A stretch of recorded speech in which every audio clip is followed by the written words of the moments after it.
Call this meeting to order. I'd like to welcome everyone to our Simon Fairfield Public Library Board of Trustees meeting for Tuesday, July 23rd, 2019. Looking around, we do have a quorum. Before we get started, I just want to take this opportunity to thank Nick for the wonderful landscaping that you've done at the library. Thank you. Yeah. It really makes a difference. It just opens that whole front area up. Yeah. I had no idea that things were so overgrown until, Yeah, it was pretty crazy in there. There were mushrooms growing on the lilacs, and I had to take some of them down on that one side because they were just a big hole all the way to the root system. But they'll grow back. Yeah, but you did such a great job of trimming. There's like, everything is just even. There's no holes in anything or, Oh, thank you. good job. No, just have to spray and keep that poison ivy down. That was a nice. Yeah, I heard you had a little trouble with that. Oh yeah, I heal fast. I just have scars. Yikes. Seen it last Saturday. I felt horrible. But thank you. Thank you. Thank you. Exactly. My pleasure. So, we are looking at minutes from May, I did not right? attach them. Yeah, because we have It them, says see attached, but Right. they're not. they're from the last time. Seems like a long time ago. It's 2 months ago. It was. Okay, so, now that everyone remembers those from 2 months ago, I'll entertain a motion if we have to accept the minutes. Second. Do we have any questions or corrections? Hearing none. All those in favor of accepting the minutes as written, say aye. I Opposed? I will abstain because I was not here. So, moving on to, I'm looking at the wrong one. Treasurer's report. It says that you were here. In May? Yes. Absent, none. Oh, I'm looking at April because I'm looking at, I pulled out the May agenda. Never mind, I'm sorry. Then I vote in favor of it. Go back too far. Okay. So, moving on to treasurer's report. So I have not started processing FY20 expenditures yet. I want to wait till we're wrapped up with FY19 and I've reconciled with Gene and all of our closing account balances are set. So I'm expecting to reconcile with Gene later on this week. The figures for interest-bearing accounts will increase through that reconciliation because I have not accounted for the profit and loss and the interests that has been earned on the accounts. That is all kind of calculated and glommed together at the end of the year because all of the money is kind of in one giant pot, and then they keep track of what share of it belongs to each separate department or account or what have you. But these numbers for the operational and personnel should be set. Our operational budget, I turned back $3.05 back to the town. That's what remained unspent. There weren't a lot of surprises. The one thing, the difference is you'll see the electricity, we budgeted $3,350 and expended $5,337. That's because of the new electric. I mean, we basically switched to electric heat halfway through the winter. But then the next line item, heating, we budgeted $4,309 and only spent $1,789. So there's a little bit of a cost savings whenever you add up those two numbers from the expenditures versus the budget. And next year it should be more because, our heating bill should basically go down to, almost to zero. Whatever it takes to keep hot water flowing in the sink. And so, yeah, for the personnel budget, we turned back $190.30 back to the town. So both of those we got pretty close. I don't like to turn back any more than I have to. And, especially with the personnel budget, you get to the end of the year and it's kind of like playing chicken because you can't go over. But, you know, you don't want to go under by a whole lot either, because then that just becomes free cash for someone else to grab. Any questions about operations and personnel before I move on to private accounts? Yeah, what's non-energy utilities?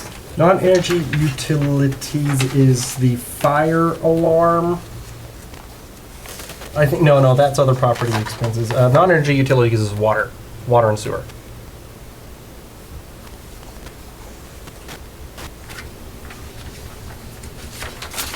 Other property-related expenses is the fire alarm annual fee plus something else that's similar to that.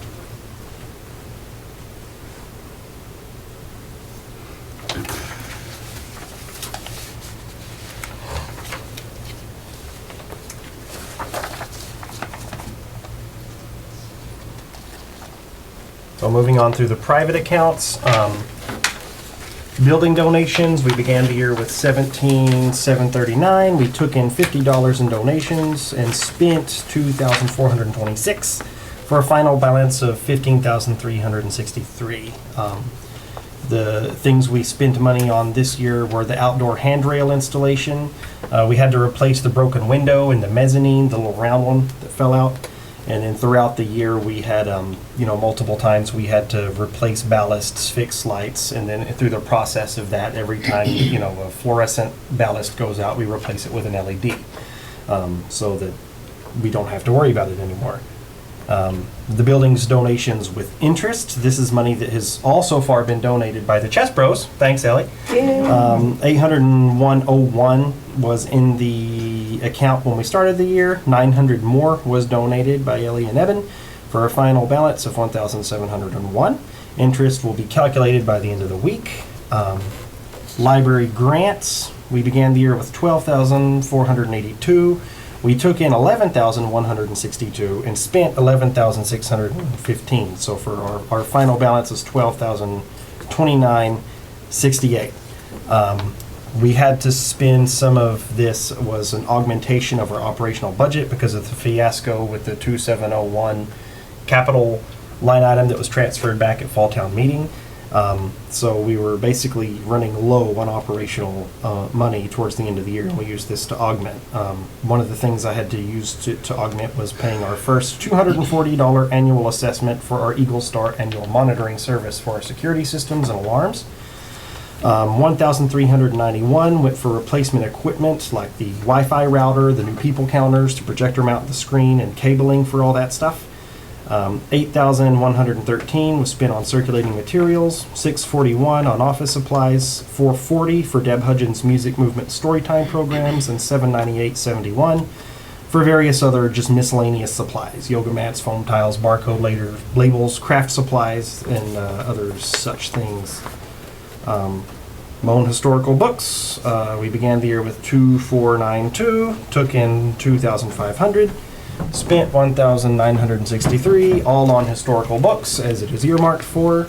We began the year with $48,443 in our regular donations account. We took in $2,326 in donations and only spent $68.52. So our final balance is $50,736. The revolving account is the weird one. Yeah, all right, you've got a thing. We're on page 3, I think. Maybe just 2. Oh no, yeah, we haven't even made it that far. We're doing the post-mortem of FY19. Okay.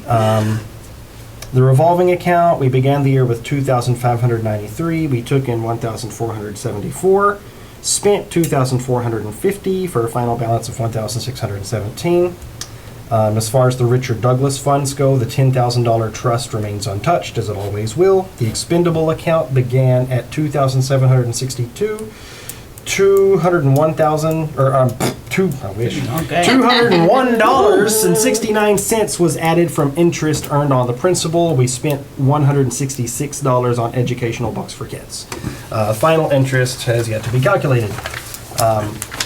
The old trust fund, which is kind of that account that some people say is old library incentive grant money, and it was somehow classified as trust money by the town and is just kind of there, is sitting at $1,578.64, and it just saw no activity this year, didn't do anything with it. And the Carrick Fund, we began the year with $436.34, we took in $306, and we spent all of it. So our final balance on that is $27.34, because that's the fund that we're using to pay for Deb Hudgens when she is not funded by the YMCA Community Partnership. And then whenever we run out of money in the Carrick Fund to fund her, we've been funding her out of grants. So it's like we've got 3 different tiers. First, YMCA grants, second, Carrick, third, library incentive grants. I thought the Friends paid $45 or something like that. You did pay was that her? I think Yes. we're at the fourth level. The 4th level, yep. Because I was only authorized to spend so much more out of the grant money before the end of the year because of all the operational expenses. So instead of taking out of that, we did take her last invoice, which was for 1 program performance, and the Friends of the Library paid for it. So now they're co-sponsoring everything. Great. Yeah, and you're doing a good job of spreading the word, so that's good. I like that.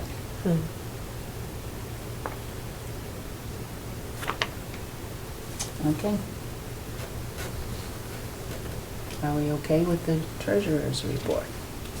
Ready to move on to the director's report? All right. June circulation was up. Books are up. Audio is even up, even though I haven't bought any audio. Periodicals are down. Video is down. Other physical media is up because the ukuleles, they're all gone right now. You won't find a single ukulele in the library. Digital loans, obviously, which have been driving our circulation a lot these last few months. I mean, last year we were at 472. This year 773. And our, total use was, whenever you combine all that stuff up, was better than last June. I don't want to talk about those numbers, though, because right before I was coming to this meeting, I was working on our ERIS statistics, and you guys are new. Every year, in order to maintain our state certification and ensure that we're in compliance with all of the stuff to get our library incentive grant, municipal equalization grant money, we have to submit 2 big reports. The first is ERIS, which I still don't know what it stands for, but that's all of our ARIS. holdings, ARIS. IS. That's all of our holdings, circulation, staffing, hours open, what everyone gets paid. Like, they really go into granular detail, wanting to know everything about your operations. So I'm filling out that right now.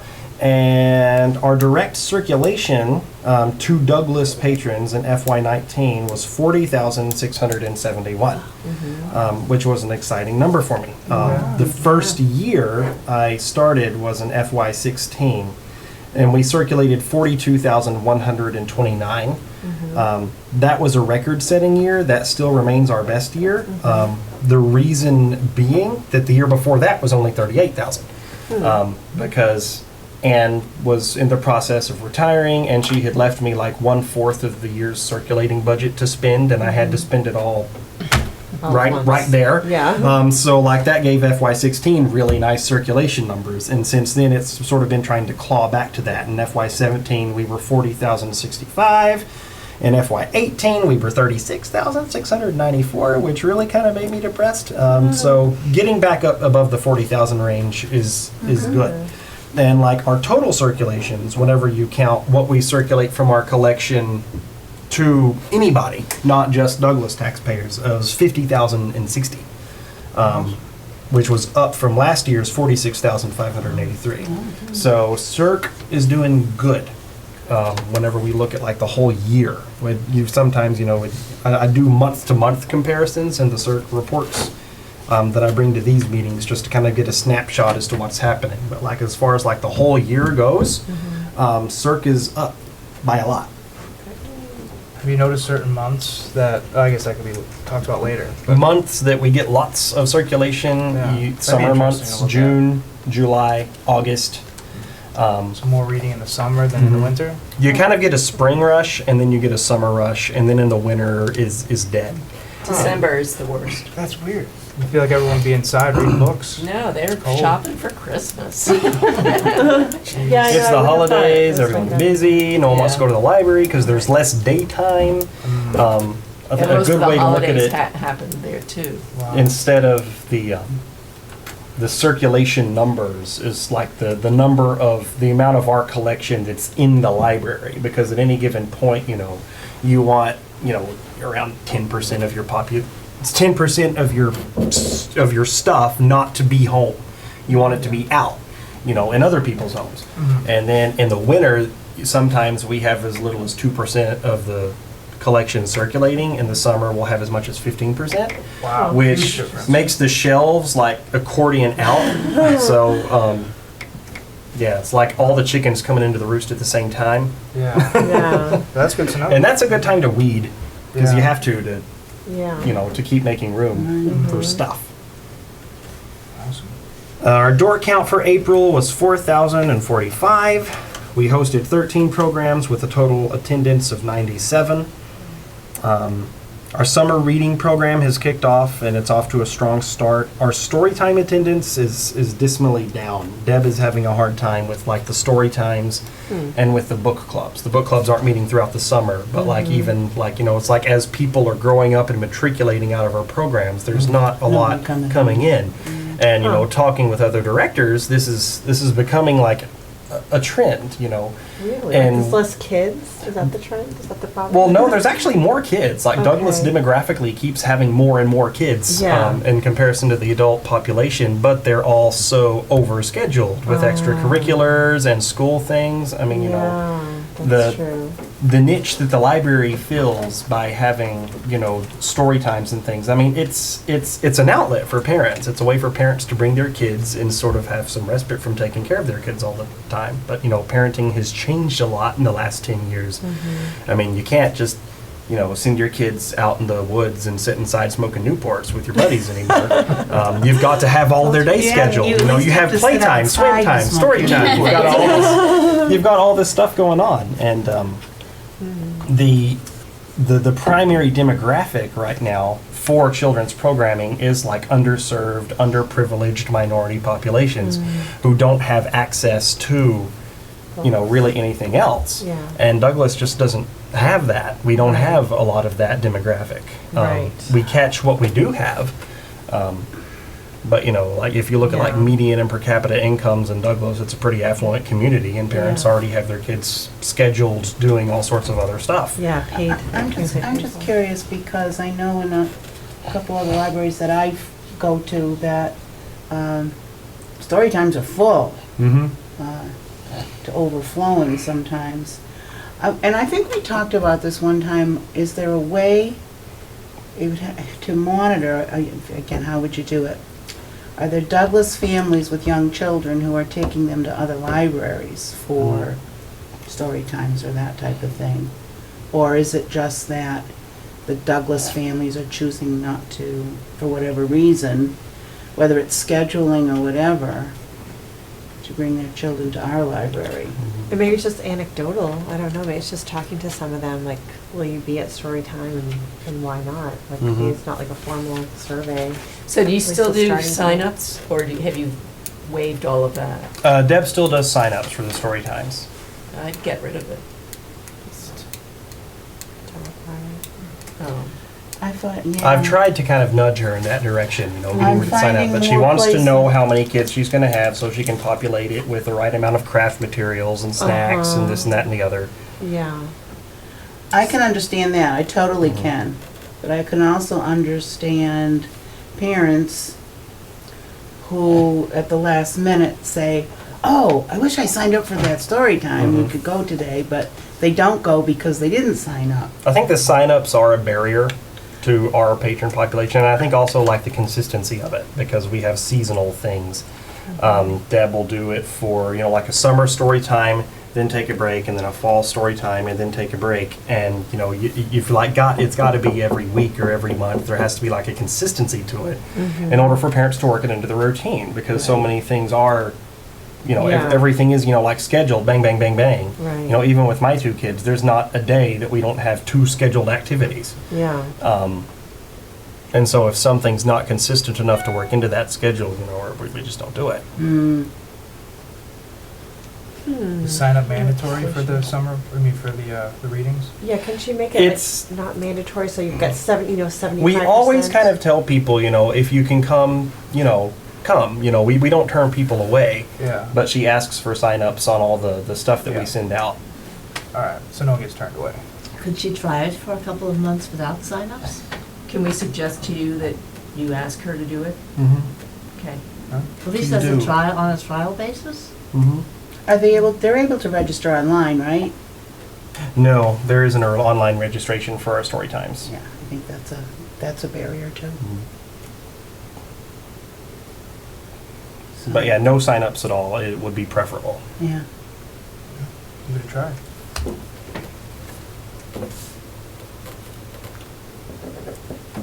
And also putting out a survey, I mean, we could put Facebook to its good use.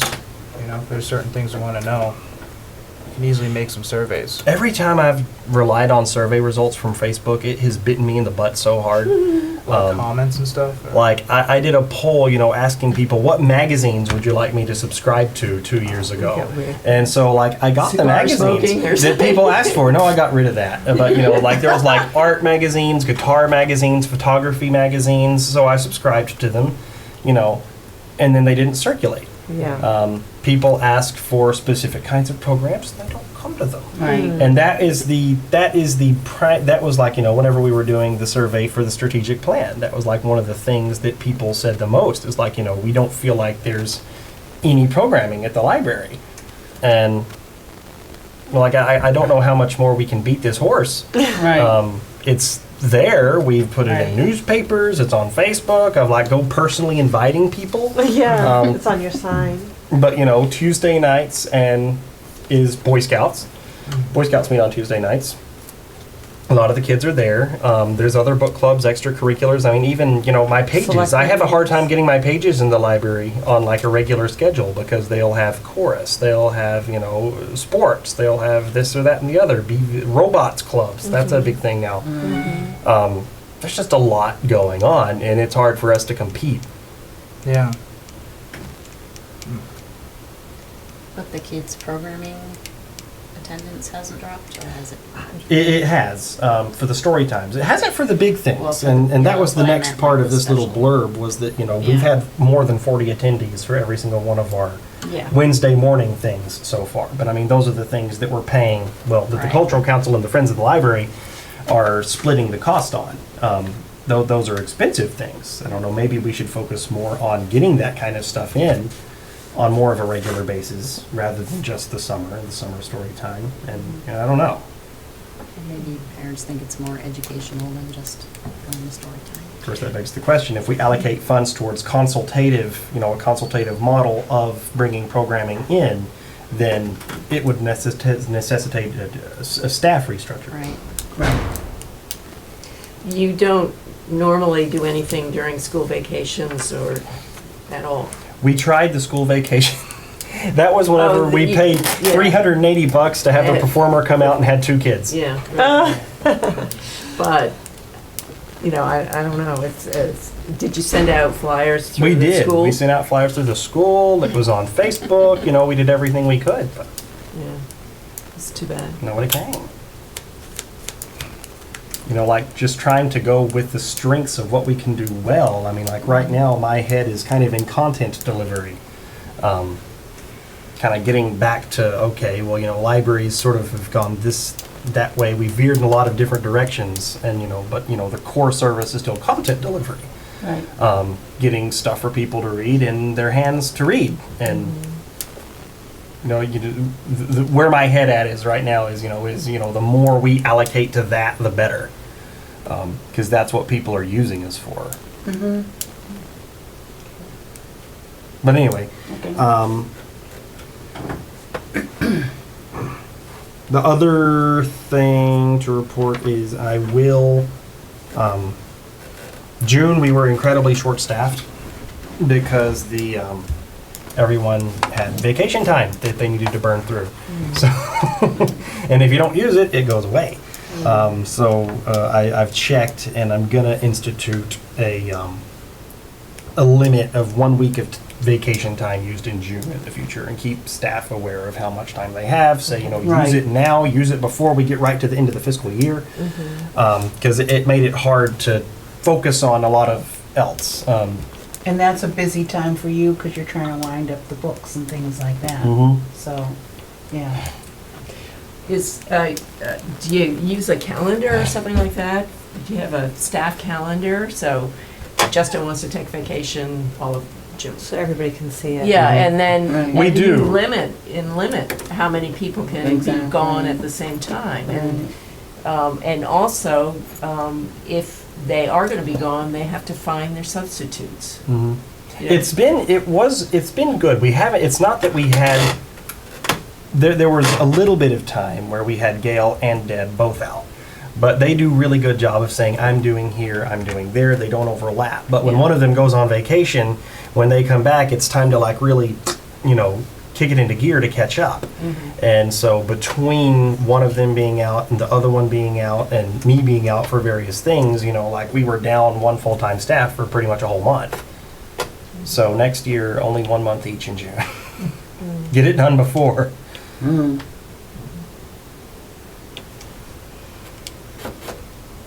that's all for my director's report. Okay. If anyone has questions or comments or concerns. Very good, good. Oh, going on to our building project. Building project. Yeah. Old business. What's going on? What's going on with this? So as you may recall, we had our meeting with the BFCC, and it didn't go great. They weren't excited, and the reason being they were of the opinion, and it's a valid opinion, that our estimate for what we thought Aaron Sokrat's plans would be were really, really low. Because he had said maybe we can get this done, for like the $180,000 to $280,000 range. But he hadn't been accounting for prevailing wage. And prevailing wage is horrible. It really kind of bites you. The whole library security installation, which cost $10,000 before prevailing wage, that would have only been a $4,000 project. I mean, it inflates projects by. I mean, it'll double it at least. Absolutely. So now all of a sudden, this thing we're looking at is probably a $500,000 addition. And the grant And then that we've you were run applying- into some other problems with, they feel, the BFCC and the town engineer feels that needs to be a more phased approach where we get things that work together with each other done at the same time. So like, don't put a handicap accessible entrance in the back of the library until you have a handicap accessible parking lot back there. Of course, I don't know. It's like which part of this is the cart, which part is the horse, which goes in front of the other. To me, I mean, I don't know. I mean, it would make sense to me to do what we can when we can and take a pretty opportunistic approach to this. But, since we have to deal with the Building and Facilities Construction Committee and procurement laws, then it makes it really hard to do that. And because June was the way it was, I haven't really had the opportunity to do a lot of work on this. The reason that Charlie Van Hortus would not get back in touch with me is that he's closing his firm, and he is no longer available to do any work with the town of Douglas. So that project is how it is. Those plans, those surveys, those analyses. Unless we could find another engineer to sort of pick that up and run with it, then they're just there. I mean, I've kind of been a fan of throwing those plans into a bonfire for a long time. But, there's this whole sunk cost fallacy, that, well, the town has spent money on this in the past, and to not move forward with it is a waste. But to not do anything because you have perfect unfundable plans is another waste. Right. Letting the perfect be the enemy of the good. So I don't know what step to take at this point. The grant that I wanted to apply for this fall to to get a project moving. I mean, we're not going to have anything ready for that. I mean, we don't have the time, the wherewithal, or to get, like a plan together for some kind of workable project. So I mean, I think the gear that would make sense to switch into now is to do some research, call them, talk to them about a planning grant. And maybe get a planning grant to work on some of this procedural documentation, which would make committees happy. Right. Yeah. Right. Committees need something to look at. Just take it slow. I mean, if we have to wait till next year, so be it. It seems like a ship Although they're sailed for waiting this. 25 years. Well, yeah, but I mean, Yeah, their yeah, other yeah. plan's definitely gone. I mean, they saying that everyone's perfect, that every plan has to work. Yeah. You have to fail a lot to succeed. I'm just, I don't It know. bums me out because your dad came in, with those plans. We went through the Oh, building, we did the yeah. SketchUp He should've work, been there and for that- everything was That meeting, he's very to the point, especially with people like that, because that's just like what he does. He could have called him on some things that he wasn't right on, but I don't know. Maybe we'll talk to him in the near future, and Yeah, but you get a real, the real number is what they want to know, something. We need something more than, just the sketch. We need like an actual architectural schematic, which is, Yeah. I think he said that would probably cost us around $9,000 to get someone to draw up, to translate his sketches into something like, what Charlie had for the big one. Right. So maybe that should be something I'd look into applying for the Mass Mod grant for. I mean, that drawing should have been enough for him to get excited. That's the thing. Mhm. I've seen my dad's drawings. It's that, but with numbers and Yeah, feet it's- next to it. It's not Exactly. anything different, really. Right. Mhm. So that guy just definitely didn't really want to hear this right now. Yeah, but to an engineer, it's different. But, maybe with the fact that Charlie's out of the picture now, it'll be easier to make some progress. Yeah. In the other um, direction. To present something to them, because I would like to move in some of these small directions and take advantage of little things when we get. It's not going to bring us up into 100% ADA compliance, Yeah. but I mean the Architectural Access Board isn't going to come say you're in trouble for adding a handicap accessible entrance to your library, as long as you have a plan to sort of address other needs moving forward too, as you Yeah. get the funding. And you can't have a plan that says we're going to do this in 2020, we're going to do this in 2025, because funding is so uncertain. Right. But just to have an order of things, and I think that's what Bill wants to see, is an order and a scope. I think he wants to see an order and a scope that might not be as realistic as what we want to do. And there's the whole argument that when you do things in smaller chunks, it does end up costing you more. But That's unless original. we're ever able to get to that, Exactly. having a ridiculous amount of funding on hand at the same time. So you're saying you could just separate the elevator from the parking lot? Separate the Separate. elevator, entrance, parking lot, Yeah, bathrooms, and discrete. and remodeling. discrete Pieces. The problem is, all those are going to be projects that are going to have to probably go out to bid and go through the procurement process, and all that costs money in and of itself. So you'd be applying to the accessibility people for schematic drawings. That if that's the direction y'all think that is I should go, then I will call and ask if that is an appropriate way to apply. Because like the planning, like the three things that they fund are self-assessments, project proposals, and something else. And just like through a cursory reading, I didn't see anything that really, like slotted with what we need. But I might just not understand the language and the lingo, so I need to talk to somebody. But I think just getting the plans done, that doesn't give us a cost estimate, or does it? I don't know. Yeah. I don't know if it would or not. We need the engineer behind us, Right. and it's just about appealing to it. It's not just about a handicapped accessible for the elderly. It's for kids as well. If a kid breaks his leg, you're going to tell him you can't go to the library. Yeah. Or the Yeah. strollers too, you can get strollers. Yeah. Or your library director when he gets foot surgery in September. Exactly. So, So to hurry that up. But I don't think it was that they're not excited about doing accessibility, they were just still attached to the larger plan, which if we had the money, Yeah. Yeah, But, I we mean, can it's easy to get Or if we bummed need- out over yeah. what we can't do. Yes, Um, so we need to, I can And the money that's understand been them wanting to spent on know it. what the overall scope is. And, what we plan to do with it. But doing it piecemeal may cost more overall, but if we can apply for grants for parts of it, then it's saving the town money overall, so.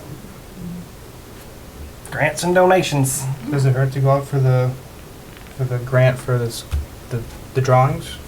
I don't Just to know look if into it? y'all are okay with me switching gears from project grant to planning grant, then It seems like I'm- No, if we, it seems like. sniff it that out, seems like- because I have until October to put together a grant proposal. Okay, because it seems like every time we move, it's like you take one step forward and 3 steps back. Yeah. And this last round just made sense, and it was like, Yeah. we've come across all these roadblocks along the way. Excuse me. And then to hit another one, so you know the And- roadblocks, you know what Yeah, we're up and- against. And it's an internal one, Exactly, which so you. is especially frustrating. So you know right? what we're up against, we know what we're up against, and say, okay, to keep it alive, I would be in favor of looking for money for a planning grant. Yeah. That might give you what the town wants, what they want to see, if, So should we make a motion, or should we discuss more? do we I need don't know, to, does it take a motion? should we have a motion on that? Yeah, okay, You so. can just look into it for now, Investigate. and then next meeting we can.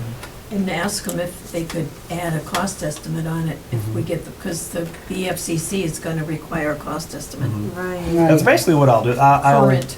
contact Bill, because I do want to get him on board, and I want to get him behind us, to say, what do we need? Give me a straight answer for the love of God, instead of, these, and then, use that in conjunction with what Aaron drew, because I think that we're happy with that. And Yeah. Right. it is Yeah, something that makes absolutely. sense.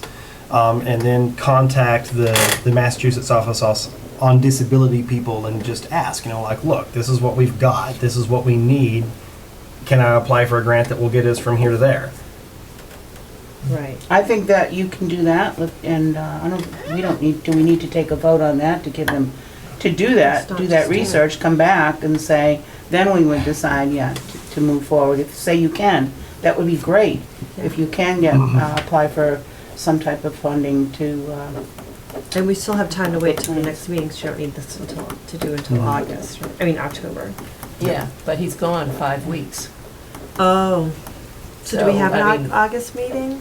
We have- do. we have an Okay. August meeting. I'll still be here in August. Okay, I won't be here for the September meeting, okay. unless you want to have it at my house.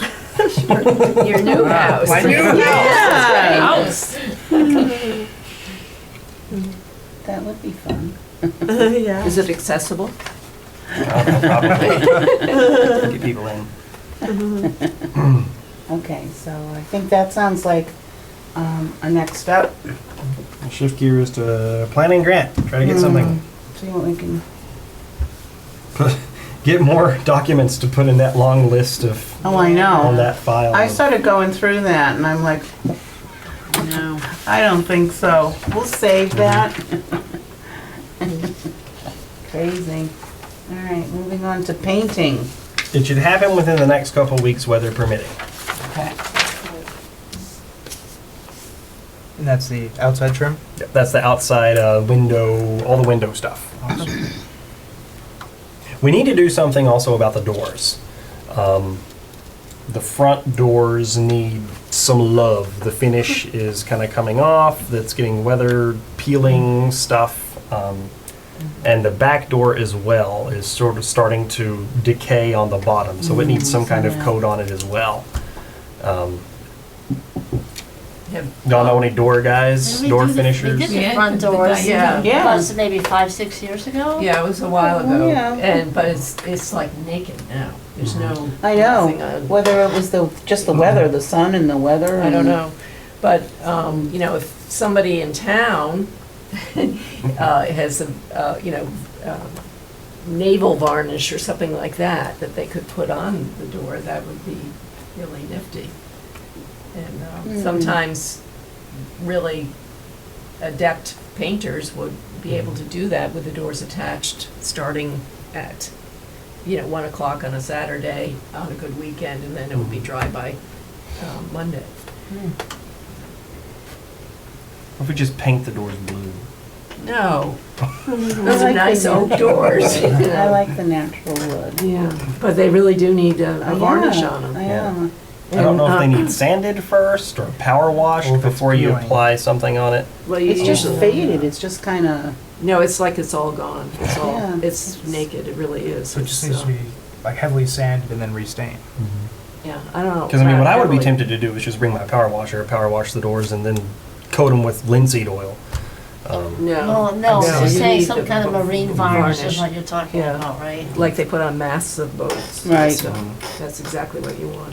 Are the doors able to be taken down with just a We screwdriver? did, we Well, that did was take them done down. the last time, which was a few years ago. Yeah, and it Yeah. was for a good 6 weeks, I'd say. Oh, The guy wow. took them home to his Oh, house right. and did it there. And it was somebody that his wife I knew, and said, would your husband like to restore these doors? And of course, she couldn't say no to me. But I think it's time for other people to find sources like that too. And especially, Either that or pay a carpenter. Yeah. no, but I mean, you could find somebody, it's a small job to do, and just to get somebody to varnish them.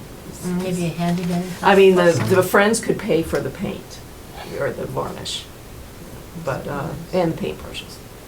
But to get somebody to volunteer to do that, if you could put it in your next newsletter, that'd be nifty. See if you Why get a not? response, and social media.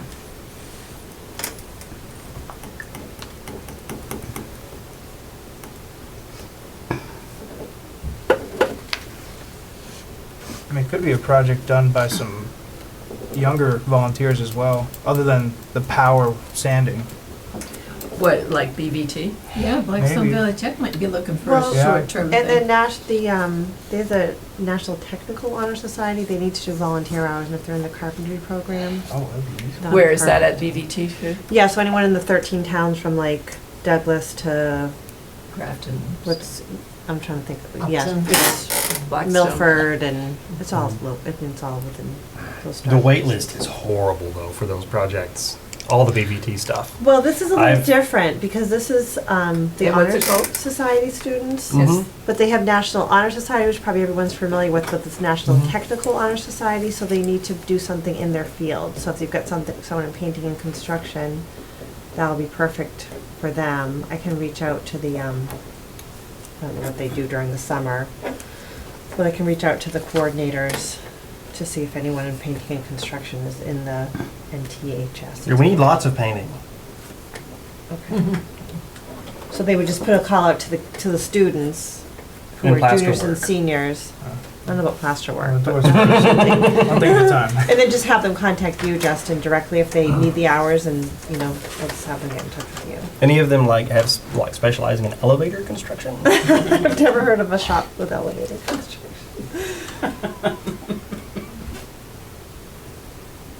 That could be tricky. I'm not sure I'd want to ride in that, yeah. So it might need to, I don't know, they have to do summer hours, but it might wait till the fall if everybody's, depending what the teachers are doing during the summer. Or maybe we can get the multimedia kids to do something really cool.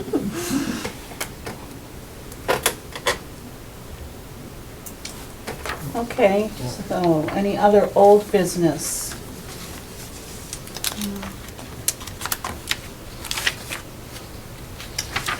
I have something, I'm not sure if it would come under old or new. We have a new solar company that's leasing the Granutech property. Solar Wolf, yeah. Yeah. Mm. And the first thing they did when they came to town was they gave the police department and the fire departments $3,000 each. and it was in all the papers and made a big thing with the big giant checks. And I was just curious as to, I don't know, it's, I'll reach out to them. I'm not good at doing that, I'm not. I mean, to welcome them, first of all, you welcome them, you don't want to just hold out your hand and say, hey, give me something. They're leasing Pete Tatro's property, and he's a lifetime member on the board. I wonder if there's some way to You can ask them to sponsor like an event or something. strike up a maybe. friendly conversation Or or put something. solar panels on the projects. library in exchange for like a little sign up in the corner. So is that solar? I mean, the wolf Yeah. sign Yeah. is solar? Yeah. Okay.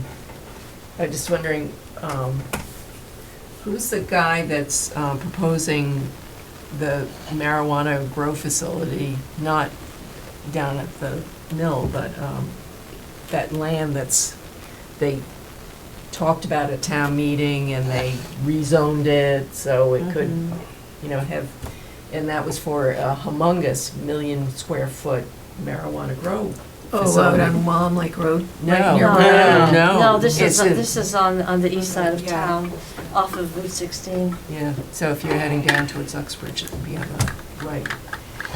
Now, there was a guy that contacted us at the time, and his name was Wolf, so that's why. Oh, no, no. It's a I don't different- think it's the No, same, it's no. not, nothing to do, nothing. And then Same. so Evan said, well, I'll lease you land for something like that. And then he said, no, we would want to buy it.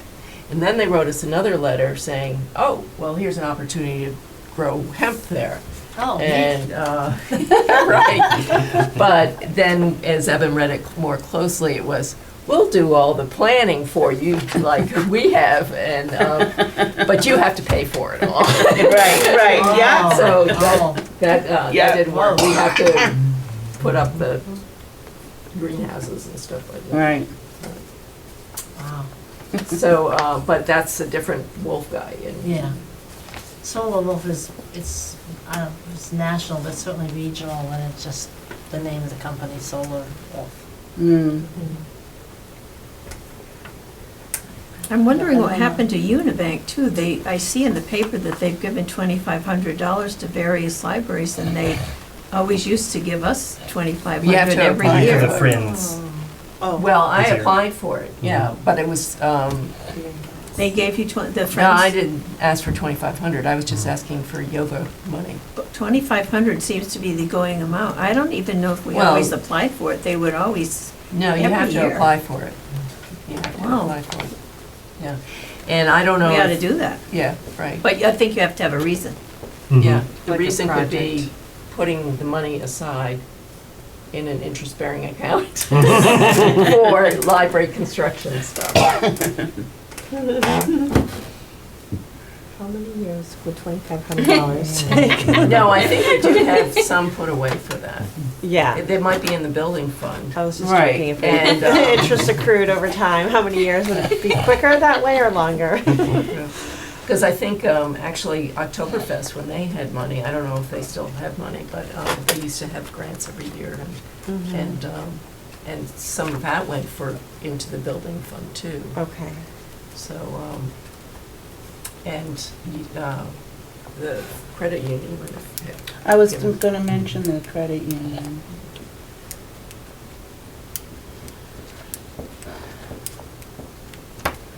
Just to, I don't know, I mean, like you say, I think you'd have to, it would need to be for a purpose.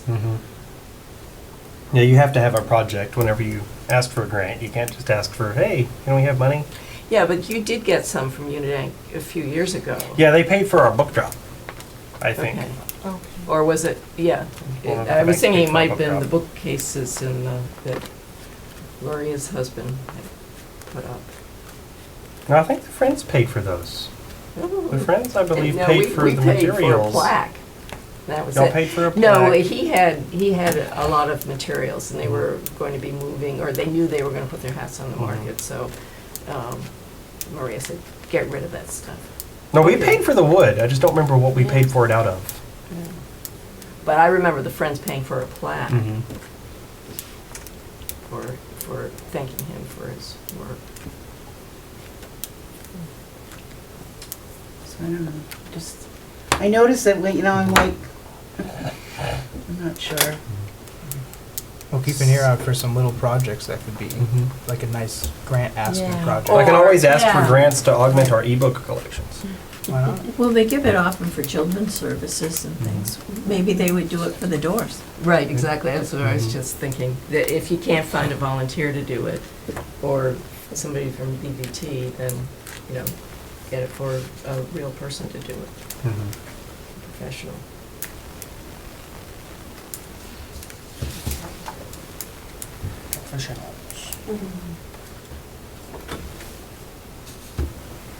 So, all right, so this is just, I'm just going through the packet here, this is the facilities use. Yeah, that was the next thing on the agenda. Still old business.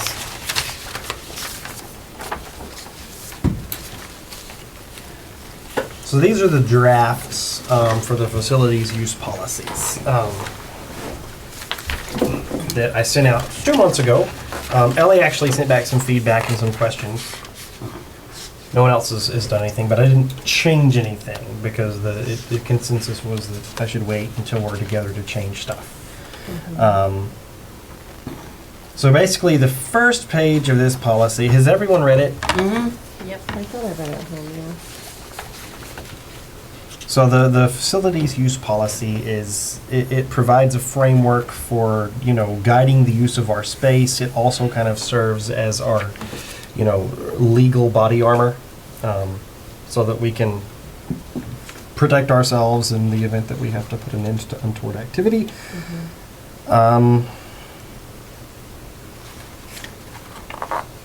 So the first bit is just, basic, you gotta be safe, peaceful, respectful, library facilities, Use can't interfere with normal library activities, and library-sponsored events will always take priority.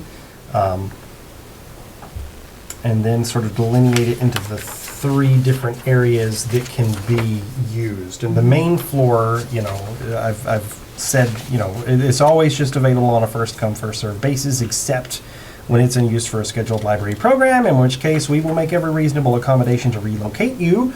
But, when it's book club time, it's book club time. And, we don't have a whole lot of space, so what I did next is bullets sort of like putting preferences. So like if you're an adult, we ask you to use the reading room if it's available before other places. And the Williams room is intended for children and young adults, but is available to all patrons if the reading room is already occupied. And the Spooner room, which is that in the very, very back where we have the train table and the blocks and stuff now, is reserved specifically for young children and their parents. Adults and teens without accompanying children are not permitted to loiter in this space, because that has been an issue and has led to problems. That is not a space for teens. The Wallis Room, which is up at the loft, I've basically, according to this draft, it's available to be used by small groups upon request and approval by library staff.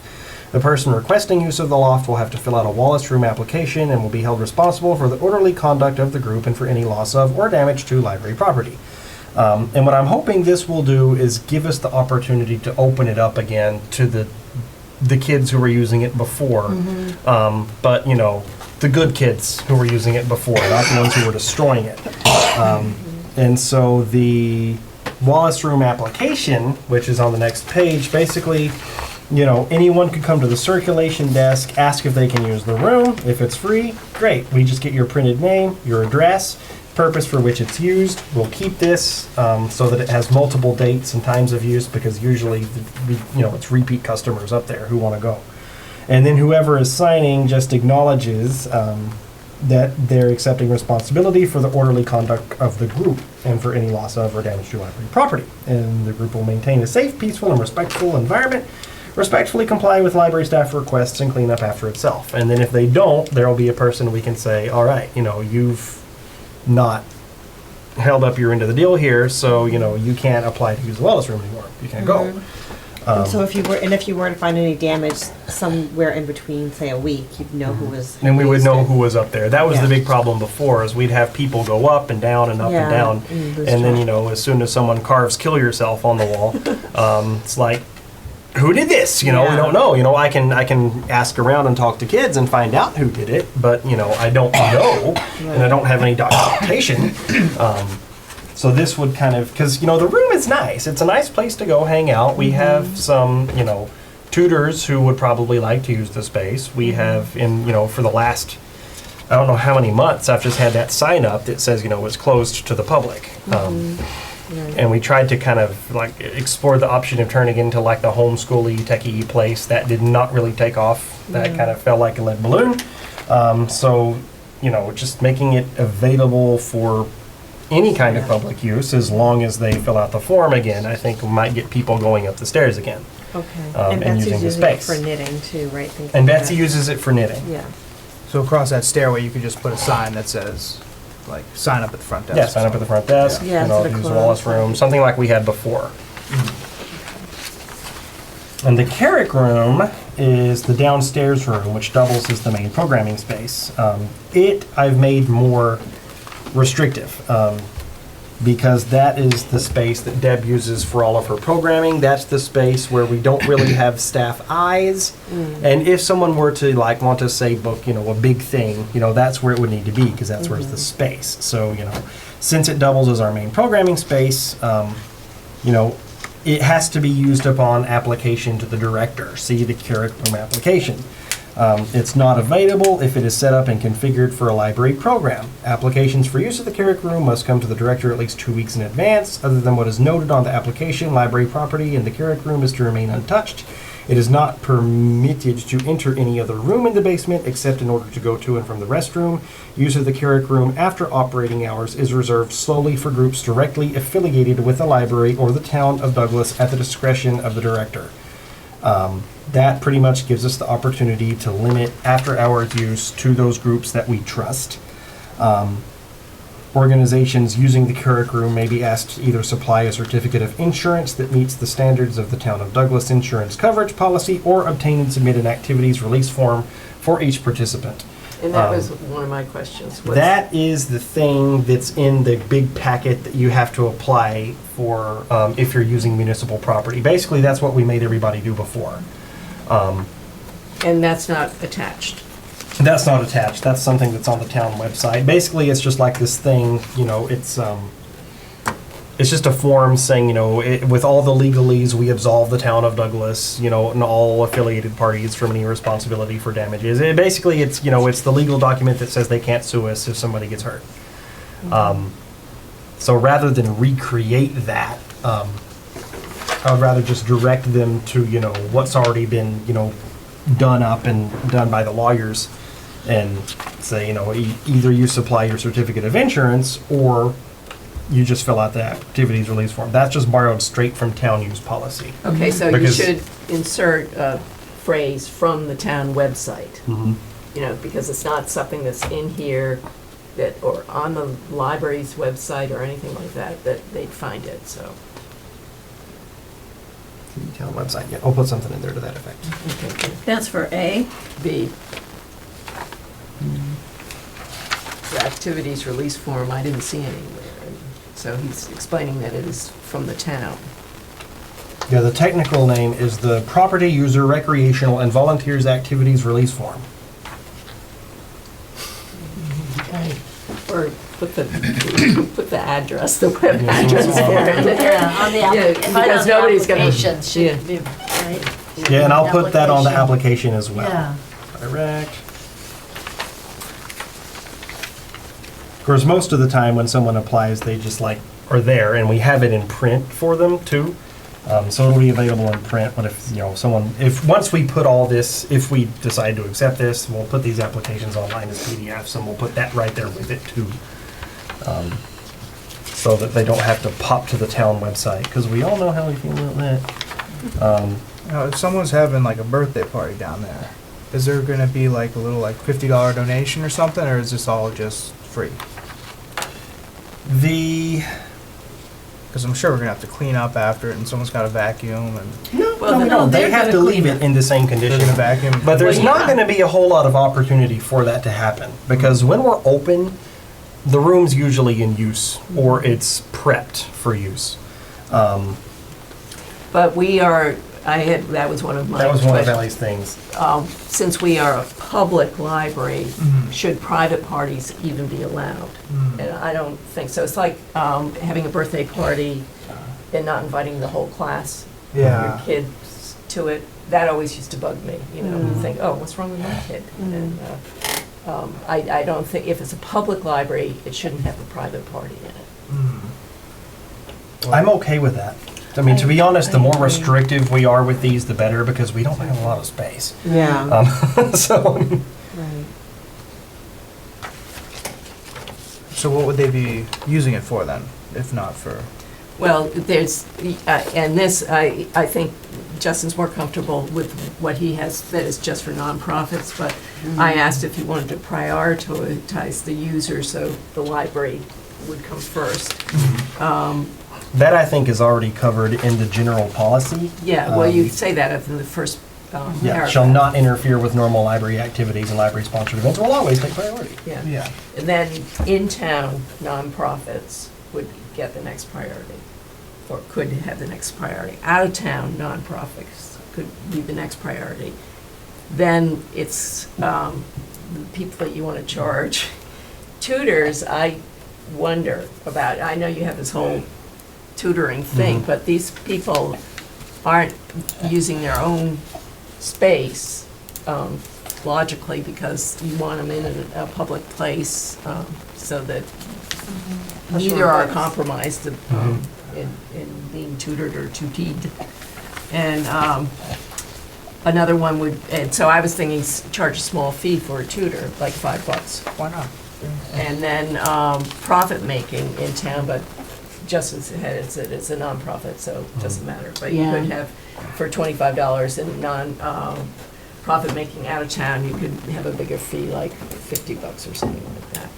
I don't get many out of town. No, nonprofits, they right? probably don't, either Yeah. one of those, and that's probably why, you know, he's not concentrating on it. Yeah, I would rather keep as much, cash flow, transactioning things out of the library as possible, and sort of maintain that, if it happens here, it's supposed to be open, and it's supposed to be free. Yeah. Yeah. But it's like we're going out It's of a our way public too building. to put our effort into this, so that should, I don't know. I mean, but that's why the library's here, right? Just to let And people if the use it. demand gets larger and larger and larger, that's good. More Then people we will can- vote for an enlargement Yeah. and a bigger community room. Mm-hmm. I don't think we should charge anybody to use it, tutors or anybody. I agree. It's a library. But I also think we should limit it to nonprofit events, so that they can't use the library to charge either. Right, but tutors aren't nonprofits. The tutors are different, and there's a rationale there. That's like the one gray area. Because basically, it's they're doing something educational, and where are they gonna do it? You don't want tutors meeting, with kids in private homes. You want them to have a public space to do it. I do want them to have access to books, in a lot of cases. And some tutors are volunteers. Plenty of the people, there's a whole I don't know regional, many. you don't know that organization that? Yeah, there's one in that, like, Southbridge. What's the one? It's, SCLA, and yeah, there's people the that English tutor as a in second English language, language, and there's yeah. people that tutor adults who And those are never all learned to read. volunteers. They're all volunteer. Yeah, those We used to are. be I don't very have a lot of active that. around Well, here. there's the It is headquarters still is in at the Whitensville. Southbridge Library, I think, Oh. for this area. Yeah, I'm not familiar with that, really. Most of the tutors who use our library are for-profit tutors. Yeah, because I think Um, your Southbridge clientele is different than the Douglas clientele, that is what it comes down to. You've got people charging. But then it's hard to say. No, It but, just- I mean, that's Sturbridge would charge, but Southbridge, this was a tutoring. Well, it's that's what, Betty was that's just my talking point, about. is that you've got more tutors who are charging, and Mhm. Southbridge has more tutors who are free, ESL and those kind of Yeah. things. Well, Yeah. Whitensville And had a very active nonprofit tutoring Oh, they program did? too. Okay. Yeah, well, I can't think of the acronym for it right now. Yeah. Anyway, what I was gonna say is that it might be hard for you to police too, like you might just have I don't know, someone It's casually actually coming pretty in. easy to It is? police. I Okay. mean, the only reason I'm putting this here is because technically it's an exception to the nonprofit use. If we're expecting the library to be used for nonprofit use, free and open, then, technically coming in and doing your private tutoring, there is a violation of policy unless you Yeah. put in some kind of clause for them. And so, I looked at what some other libraries were doing, and it's basically just kind of trying to create wording that, do it, but don't tell us about it. All cash transactions need to take place off of library property. No arrangements can be made, at the library. All that has to be sorted out outside the library. If you're coming to the library, you're coming to teach. And, you can't exceed an hour. You can't use the library as your own personal profit-making space. And all the sessions, I did put any sessions that involve 3 or more students must take place in the loft and then be free and open for anyone to join. So like you can't come conduct a class in the library without making That's a it good way to put it. open. We don't sponsor, recommend, or assume liability because I have seen some tutors telling kids some pretty crazy things. And this is kind of like getting what I want in. They have to end at least 10 minutes prior to closing. Tutors must make sure that students have arranged for a ride home and will arrive before closing. The library assumes no responsibility for children left attended because I am tired of tutors. You're like, all right, we Does got that to close in happen? 5 minutes. Oh, jeez. We've got to close now. It's time to go. I'm like, well, they feel like they got to finish the lessons. They got to pack up. Then they sort of saunter Yeah. out. Well, then the kid needs to go to the bathroom. Yeah. And we're not getting paid Right. after that for that time. Right.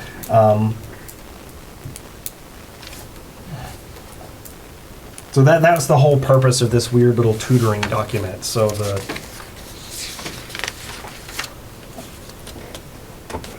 that's like the one place where I would suggest that we let people do for-profit work. This lets us limit them, basically. Yeah, why can't they do more than an hour? Because space is at a premium. Well, somebody could conceivably have a tutoring business and have one client after another Yeah. come into that space. And you want their parent to stay in the library while they're being tutored? That's just not possible. Preferable. Not happening. It's not going to happen, but I just wanted to put in there that it's It's a preferable. little overkill on the regulations, is my opinion. All right, let me revise that. It's extremely overkill on the regulations. Well, it just says preferred, it doesn't say. All the regulations. Like what? Starting here. Oh, all the way going down. All the way down, all the way back, all that. It's Tricky like- too, do the parents know the tutor? What if the kid leaves with the tutor and doesn't come back? It's Are we like, liable there's for that? parents are responsible No, for their that's own kid. It's like, if your kid comes in the library and reads a horrible book that you don't want them to be reading, we then get to the library and monitor your kid so he doesn't read it. Well, I'd like to say the same thing about the farm, but if someone comes and falls in a hole, like, apparently it's my fault. Well, yeah, know. but you have insurance to cover that. I do, but that would still be a bummer. Yeah. I don't know. I don't know. If they're getting paid, the parent is paying the tutor. Yeah. The parent and the tutor are responsible. Maybe she said the kid could go home with the tutor. Maybe.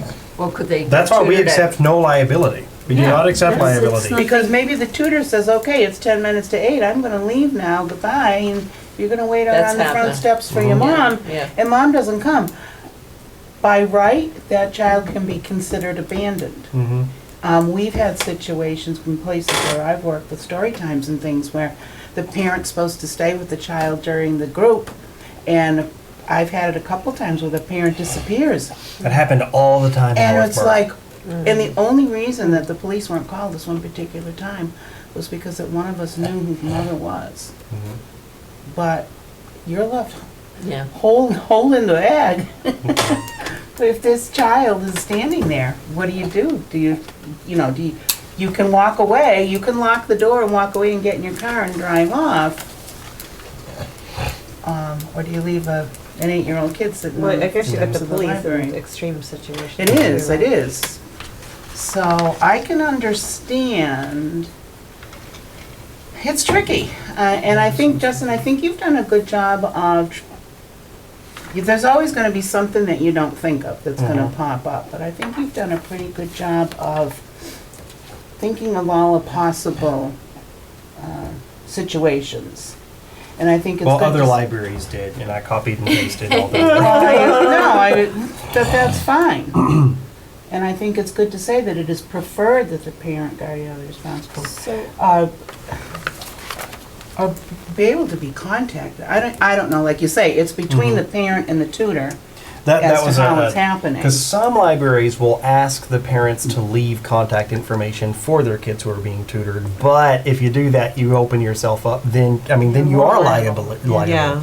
You can't say we're not liable for, your unattended children, but give us your contact information in case we need to contact you because they're unattended.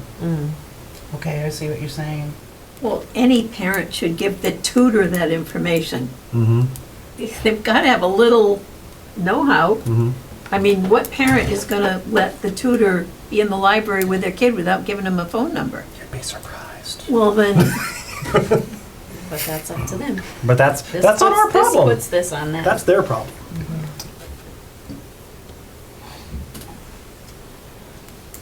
And some libraries actually have adopted a no tutoring policy, but I don't think we should do that. Because where else in town are they going to do it? The coffee shop closes at noon.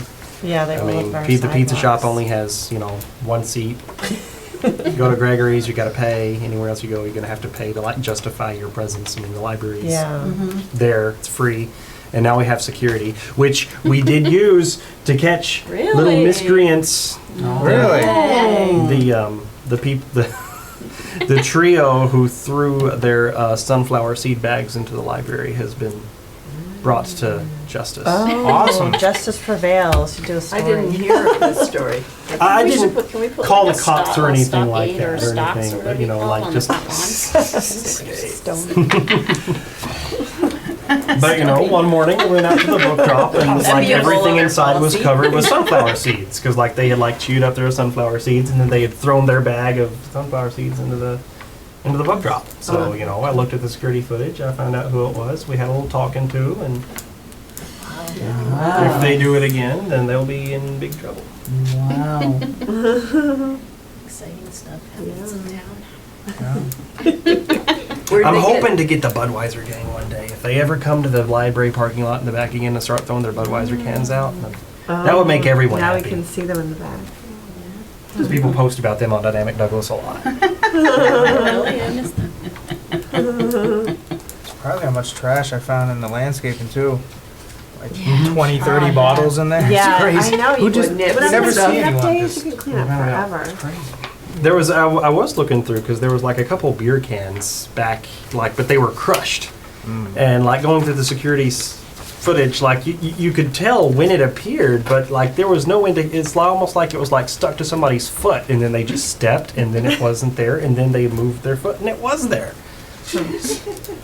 Oh, magicians. The security cameras have been fun. We've used it to, identify some troublemakers in the DVD room.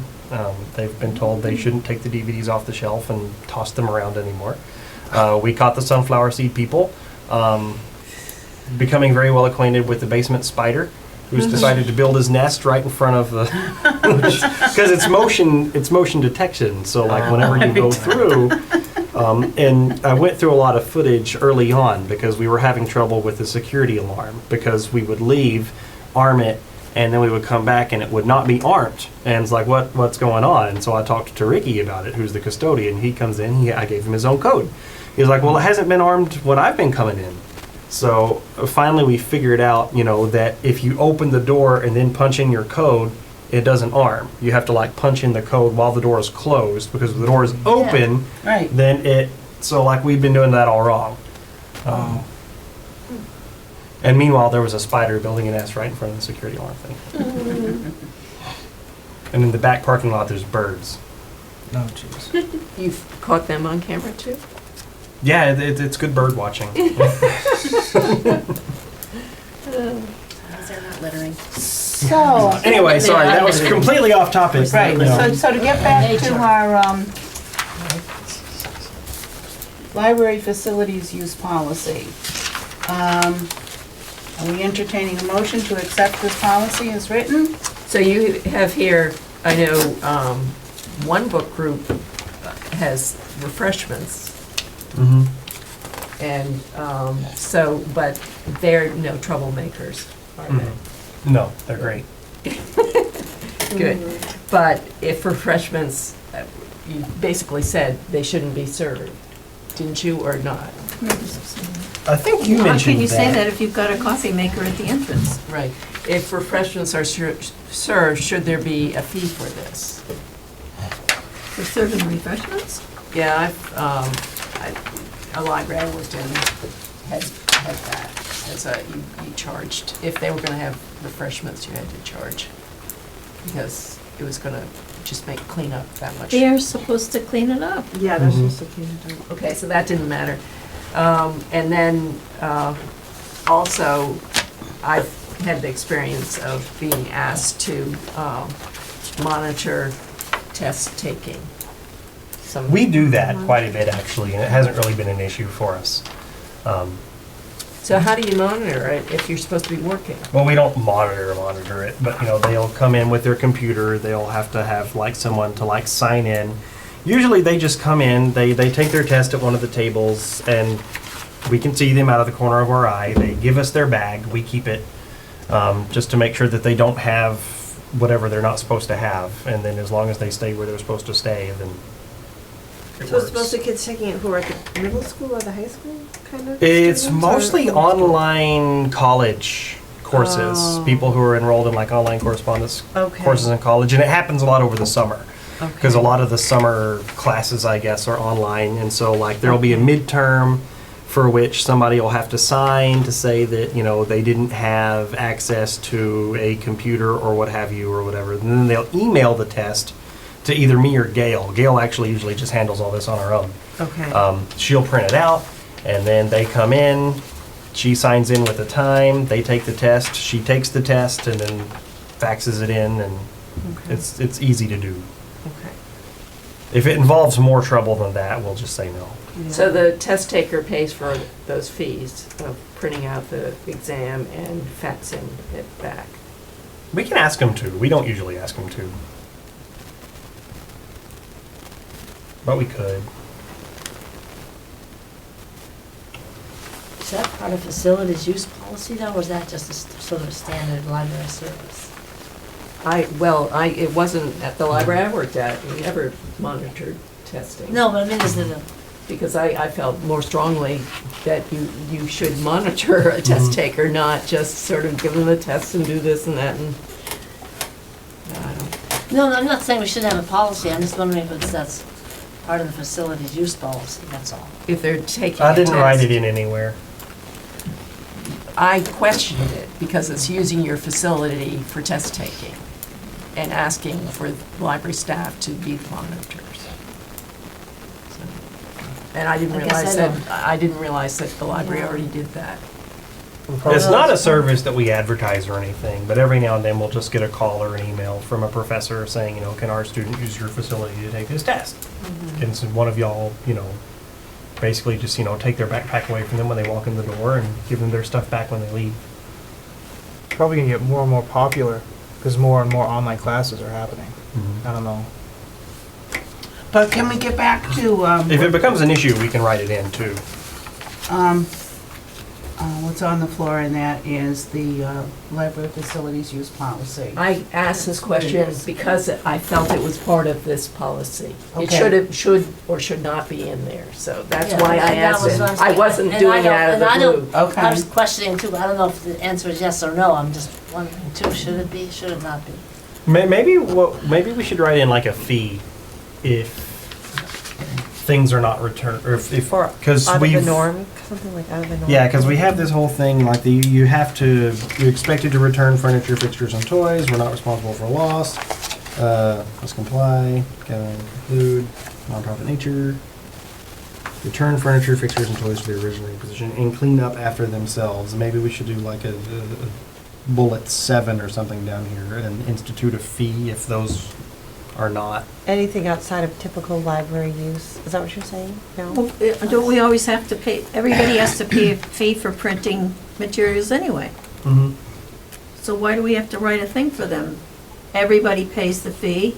Is there a fax fee? Oh, I'm talking about Everything- like if they don't leave the facilities in like good working order. If they serve food and they leave crumbs everywhere. If they smear, you know, I think we jumped. cookies all over stuff. I I'm thought- sorry. yeah, I thought you were talking about the the, test taking. Oh, I thought we were talking about food. Well, for the test taking, if it becomes a bigger deal, maybe bring it back to the table, and then we can add it to this. Right? Because it seems not to be a, you know. Well, much I'd of be a curious of hassle. how often you do offer that service. It's spurts. It goes in spurts. If there's a student in Douglas who's taking an online course last year, I think we maybe did it 8 to 10 times. That's a lot to me. Throughout the year. Yeah, but that was like all concentrated over like a series of like a couple months, and then Yeah. it doesn't happen again Yeah. for 9 months. Right. So is a policy necessary for test taking? Does it need to be, and does it need to be part of the facilities use policy? Because they're using up space. Are other people allowed to use that room while they're taking the test? Okay, of course they are, if they need to. The people know They're just that on who the come there computer, to right? take the test. They're usually it's print, because if it was a computerized test, there'd be no point in having Okay. it proctored to make sure they're not accessing a computer. Right. So we usually set Okay. them down at one of the tables They're just and be using like, okay, whatever, you know, you're stuck here. whatever tables around. You don't leave here. Right. Here's your pencil.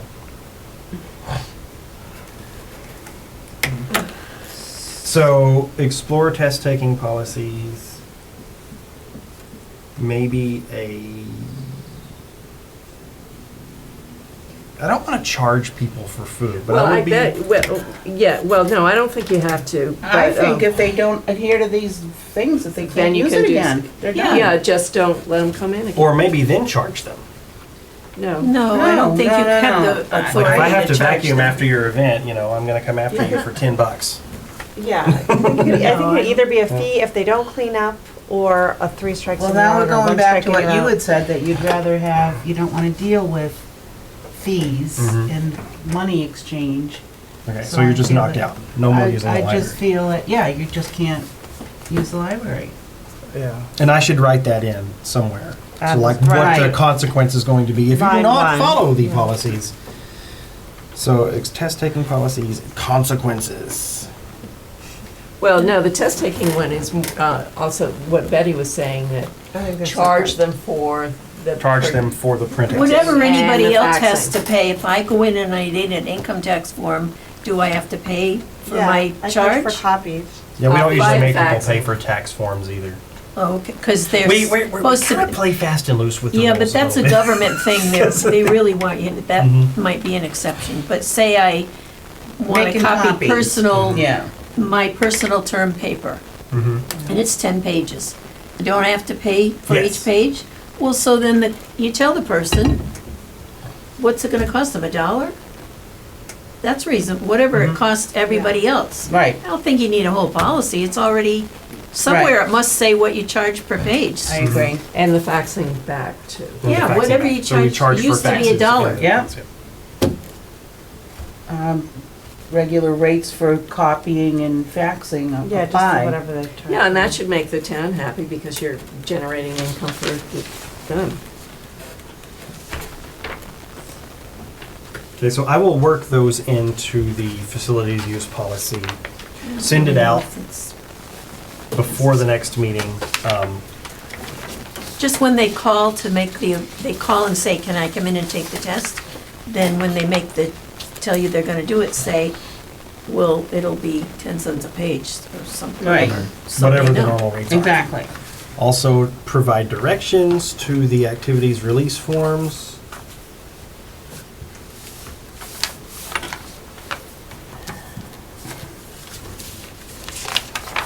In the tutoring policy, do we want to axe the preferred for parent, guardian, or other responsible person to remain in the library, or leave it? I would leave it. It just says preferred, it Yeah, doesn't I say would leave required. it. It's not Yeah. mandatory. That just gives people a heads up that, oh, I probably should know what's going on. Justin, is this somewhere that the general public can see it in the library, or will it be? It'll be online in like the policies and procedures Okay. page. I'm just thinking if I was a tutor coming in, I might not, I don't know, or anybody, I might not know stuff was available. Yeah, I can catch them. Okay. I know who they all are. Okay. Can I ask that we vote to approve just the Wallis Room portion and application tonight, so I can open that up and get it cranking? The Carrick Room application and the rest of the facilities used per policy I will work on.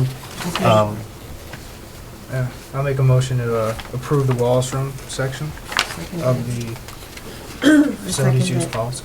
All right. Is there other discussion on the Wallis Room use? Hearing no other discussion, all those in favor of approving that policy? Aye. Aye. Opposed? Okay, Now we'll have documentation. all right. Because before we just had like a little sign-up sheet on the banister. Yeah. When, you know, we got lots of Seymour butts and those types of names. Nice. So I was like, I have no idea who's up there. I went to school with him.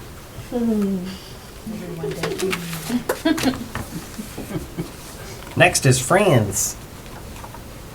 I can't remember what I told you last, but we did get a grant from both Unibank and Walmart for the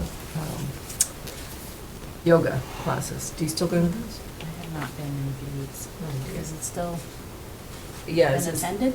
is it attended well? From what I've heard, it kind of fluctuates. It's gotten down to where there's a normal between like 6 and 8 rather Yeah. than 12 to 14. So if the friends want to reevaluate whether to do it weekly, bi-weekly, monthly, or leave it weekly and be happy with that level of attendance, or, you know, do another publicity push, that worked for a bit. Yeah, Yeah, it I probably think- comes back to the regular Right. regularity too. If it's not every week, then Yeah. people are Yeah. like, is it second week or, you know? Exactly. Well, you had a good response when, Yeah. we had a good response after your Mhm. last Yeah, I one. can post it again. I might need a reminder when it is. Get more Thursdays. people to yoga. You would, Nick, were you doing Tuesdays it at Thursdays? Thursdays. So yoga, is that still going on? there? Yeah, it's For an hour. yeah, the summer just Yeah. summer's always 45 tough because minutes. people, you know, Garden. Enough time Yeah. to pick up before. Because it's library freaking closes. hot. yeah. They don't When know. kids go back to school and parents get on an easier regular schedule, you know, that's what the lady who's doing our yoga is saying. She's like, the fall will be better. Yeah, it's.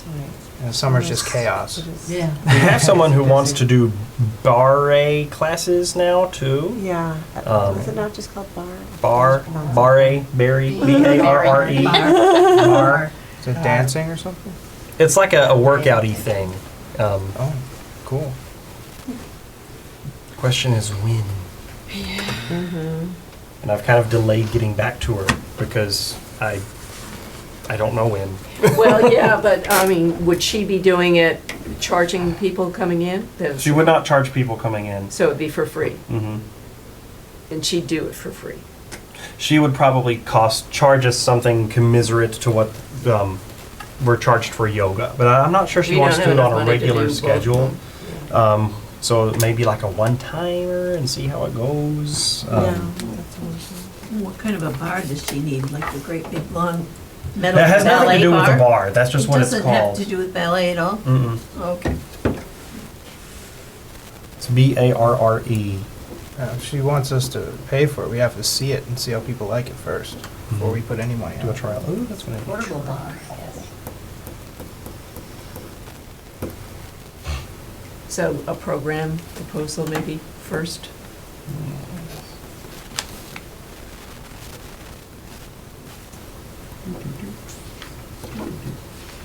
But I wouldn't do it in the summer. I'd wait until the fall. Mhm.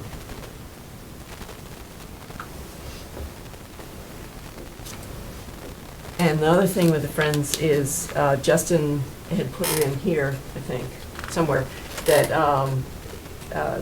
Mary St. Pierre had, and he had come up with the idea of having a quilt contest, so to speak, or, exhibit at the library during Oktoberfest, which would be judged. Wouldn't cost very much, would be like $5 a quilt to be entered. And I was talking to a friend of mine who does a lot of quilting, and she said, oh, well, have you done this? And why aren't you, I mean, if it's a fundraiser, you should do $10 an entry. And I'm of the same mind that you are, that all we're trying to do is use the building and show these lovely things that the community has done, and that it's not going to break them. So it wouldn't be monetary awards we'd be awarding, it would be just ribbons. Ribbons. Bragging rights. Yeah, so that's sort of exciting, especially since my daughter just came to visit and she brought me a farm quilt that she had just finished making. Oh, wow. I said, I'm going to enter it. It's beautiful. It's quite, I'll need judges for that too. yeah, But that's going to be another new business too. okay. So that was. Or we can talk about it now. Big old quilt off during Oktoberfest. The Friends always do their book sale. Ellie's going to need a lot of help this year organizing and getting stuff because I'm not going to be there. I am not going to be at Oktoberfest this year. Is it the first? It's the first Saturday in. Yeah, I think it's October 6th. But we are having a quilt off. The application's fee is $5. So, I mean, it's not something we're looking to make a whole lot of money on, but, we have ribbons, and I think it would be fun if, like, almost one of those things like, everybody's a winner, Yeah. We have like a first, second, and third place, but most reflective of local values, most Make things up. creative use of color. I was gonna say, the most colors. Or Yeah. the most best use of your stash is what my daughter did. Yeah. So like Okay. we'll need some judges to sort of come in and do that and award things, put ribbons on them all, and then have them all on display in the library for Oktoberfest. So does anybody feel creative in doing something like that? Like I'm making not a quilt? quilter, but I'm willing to be a judge. Yeah, no, I mean, but putting what Jessica was saying, everybody gets a ribbon, Right, and you have to determine what the. right, come up with what it's for. Yeah, everybody can get a blue ribbon even. Exactly, yeah, right, Then we don't have to buy a lot of different colored ribbons. there you go. Biggest, smallest. Yeah, and that was where my friend was saying, well, are you having different sizes? Oh my gosh! And, yeah, I know. And then I she got said- into the world of quilt making competitions. Well, and there's like some serious competitions out Yeah, there. yeah, yeah. Like Yeah. $500 entry fees and Yeah. $50,000 rewards, and Yeah. it has to be this dimension by that dimension, and use this kind of stitching pattern. So like the template I ended up using for the application I made was from like a church in North Carolina. Yeah, that was fine. That was fine. Yeah. Just make a quilt. Yeah. It needs to be a recent quilt. Don't bring in your grandma's quilt that she made 200 years ago. and Yeah, enter no, that I into thought that was competition. fair too.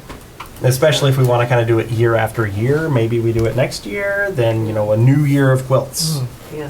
So it would be also, I mean, if you sometime think about, string going across that clothespins can be attached to for displaying them. Yeah, we'll have to come up with a display method, and that will, I think, a lot be determined by how many entries we get.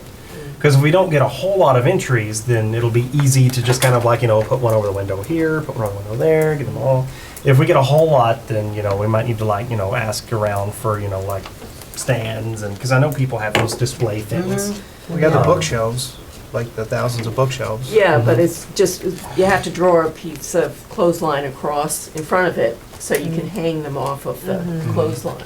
Talk to Deb Hutchins, because she does a lot with Well, the Betsy too. And Betsy, because you have to Oh, be yeah. very careful with them and make sure nobody touches them without gloves, and very carefully hung. They have special racks and everything.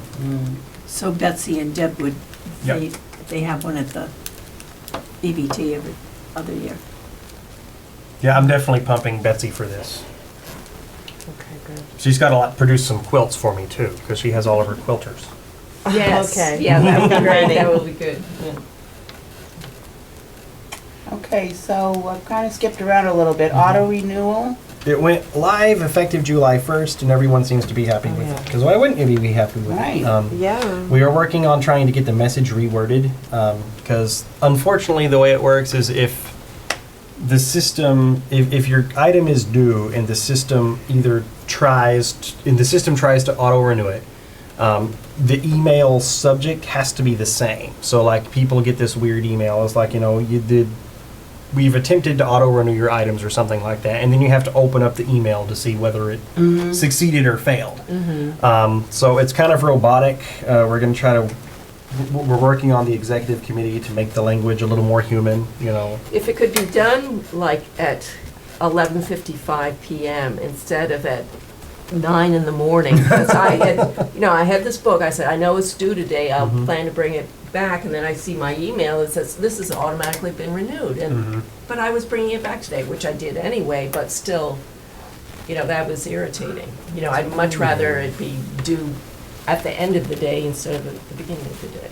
Well, that's the unintended consequence of this is that, He gets the extra circulation too. yeah, but the people waiting for the book. Right. I was gonna take it back in 3 weeks and make a special trip to the library to get it back in 3 weeks, but now who cares? So Yeah. if you're waiting for it, Yeah. you've got 3 more weeks to wait. Oh, I always feel guilty. If I If it's finish a book, automatically oh, yeah, but really? if I finish a book and I let it sit there, I feel guilty. Especially a popular one, Yeah, if you yeah. know that if there's a waiting list for the book. And the message does say, still try to bring it back as soon as you can if you're done, Oh, because yeah, there are noticed people that waiting part. on it. It might even tell you how many people are waiting on it. I know the ebooks do that now. Yes, the ebooks, they do. it makes me feel so horrible because I'm trying to trudge through an audio book and it's like 15 people are waiting on this title. Would you like to return it early? Like I'm going as fast as I can. Jeez. So it does still renew even if there's people are waiting for it? Yep, it will. And it includes audiobooks, everything. right? Everything that circulates that has a renewal. Oh, cool. But not videos, not DVDs, not, Yeah, them too. they're due in a week, or how long are they usually out for? Yeah, they're doing a week, but it's So the end now of it's the 2 week. weeks? If it's not returned, then it will automatically renew for them. For 1 month. Wow. For DVDs, that's Oh, no, kind of wait. So weird. it's like having a new policy of 2 weeks, Yeah. 6 weeks and 2 weeks. Is there a new Well, policy? a lot of people renewed anyway. This is actually saving us a lot of time because, we get probably 10 phone calls a day of like, I want to renew this, can I renew it? For another, it's like, I'll bring it back in 3 days, but I need 3 more days. Can I renew this online? It's like, yes, you can. Now we don't have to field those calls because it just happens. So I don't think it will lead to a lot of excess wait times because I think the cases where it renews and someone was going to bring it back soon anyway, I don't think it's going to dissuade them because that's just the kind of people they are. That said, the kind of people who keep their items out until they're lost are probably still going to keep their items out until they're marked lost and they get a piece of mail. But it will make the circulation statistics more indicative of actual use, I think. Because if someone has an item for 2 weeks instead of their 1 week, it will count as 2 circs instead of, they returned it a week late and paid $5 in overdue fees. Okay.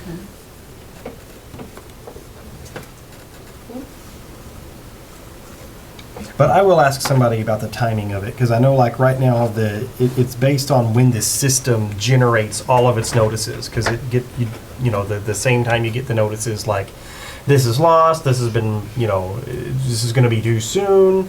The system does all that at the same time, and I don't know if changing that is, I'd probably take an executive committee action, but I'll ask somebody. Okay. So moving on to the farmer's market. We have discontinued the farmer's market story time because we just weren't getting any biters. But we did do a story walk for the Blueberry Festival, and That's a very cool idea. Yeah, it was that is pretty. I don't know if anyone used it because I didn't stick around in the Well, I was- 104,000 degree weather. So you hung the pages from the trees? Oh, How did that, neat. were people actually following it? I was working, I didn't get to see. Yeah. But, I mean, it's a really cool idea. You're reading a story while walking through an apple orchard. That's pretty cool. Yeah, yeah. That's Or your blueberry bushes. Or the blueberry bushes too. They're a little too heavy, but. Parents to. But so we put it out. I don't know if anyone actually used it or not, but it was there. Yeah, I like that idea better than using staff to do the story hours Mhm. or volunteers. But, you know, Well, it took about 4 hours to put it together, so Oh, there's still a really? volunteer time that Mhm. goes into it. You And should then write hanging that out. in on the sheet next time you come in. Oh, on okay. The volunteer log. Okay, right, I will. Because I keep track of that stuff for Eris. It goes into Eris. I know it does, I know about those things. I will do that. Right, And when is the Apple Festival? I'll get back to you on that. I think it's I have it on my September, calendar. isn't it? It's somewhere. I So think I'm the- gonna be laid up, so. Alright. Yeah, if you need me to do anything with that, put up something, I can. but we'll probably put together another story walk. Yeah, that'll be great. And there'll be like probably 5 times as many people because it won't be 97 degrees. I couldn't, you know what, I was out the day Yeah. before, and I said, if I'm dying in this heat, there's no way I'm gonna be able to stand around there Yeah. and do that. I apologize, but. Oh, it's no just worries at all. overwhelming. No, well, that's why I think the story walk was great, is because it's something we could set up and then leave there. It didn't require Right. manning all day. Right, I thought about like putting a little thing at the end of like, you know, I don't know, like a basket full of nuts or something. It was like, if you finish this story walk, take one of these with you. That way we would blueberry get a count. muffin. Yeah. But I had that idea too late. I had that idea when I was trying to like post it to Facebook and was like sweat was dripping down my eyeballs onto my phone and I didn't even type the name of the book right. I can't take that kind of heat. Yeah. I'm a book pushing library pansy. I can't take that either. You're from Arkansas. Yeah, I soaked up enough of it for my lifetime. I'm done. I'm done. That's why I moved up here. Weekends like this last weekend make me want to move further north. So, Well, Alaska was in the 90s. Ugh, there's just no escape. No escape from global warming. It will get you. Yeah. okay, so, Central Massachusetts Library Advocate says I did not make it to the July meeting. We didn't have sufficient staff coverage. That was supposed to be June. June meeting. June, okay. I was supposed to say June meeting. Says that you're still having staff trouble?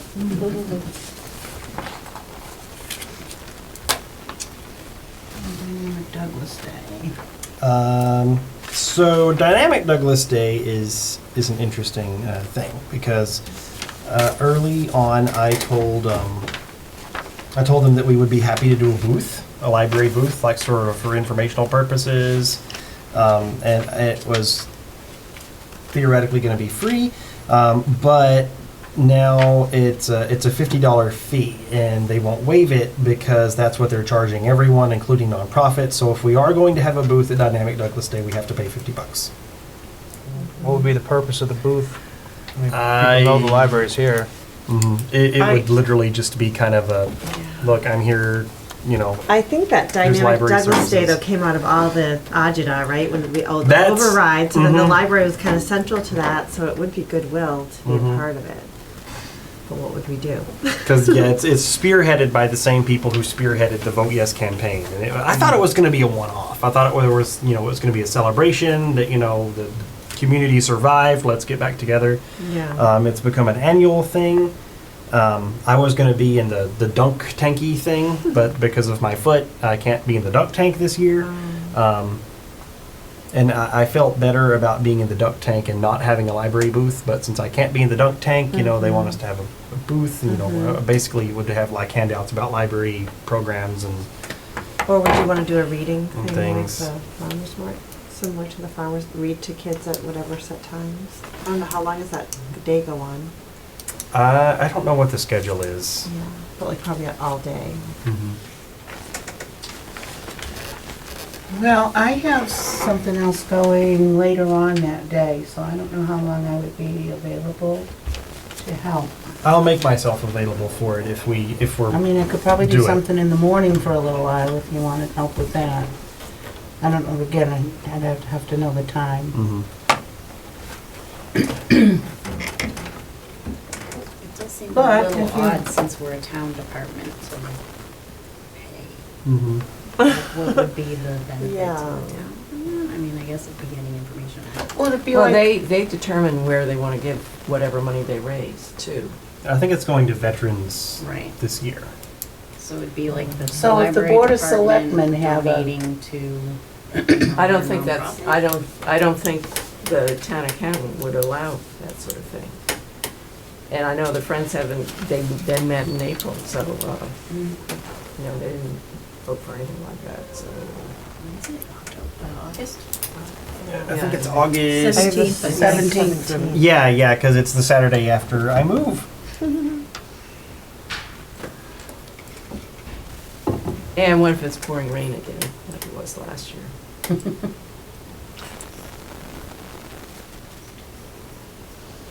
Yeah, last year was really hot and really wet.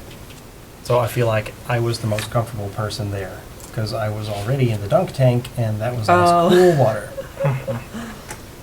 What am I doing with my phone? Calendar, that's what I'm doing.